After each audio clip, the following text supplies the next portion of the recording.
Hi friends, టేస్టీగా బెల్లం పాయసం ఎలా రెడీ చేయాలో చూద్దాం. ముందుగా కడాయి పెట్టుకొని ఒక స్పూన్ నెయ్యి లేదా ఒక స్పూన్ ఆయిల్ తీసుకొని జీడిపప్పు, బాదం పప్పు, కిస్మిస్ దూరగా వేయించుకొని పక్కన ఉంచుకోవాలి. అదే కడాయిలో ఒక కప్పు సేమియా కూడా వేసుకొని దూరగా వేయించుకొని పక్కన ఉంచుకోవాలి.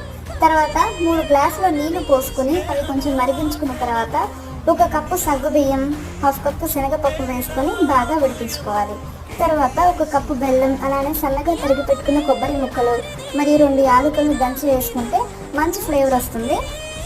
అవి కొంచెం దగ్గర పడేంత వరకు ఉడికించుకోవాలండి. తర్వాత చిక్కదనం అలానే క్రీమీగా ఉండడం కోసం ఒక స్పూన్ రైస్ ఫ్లోర్ని వాటర్తో మిక్స్ చేసుకొని అందులో వేసుకోవాలి.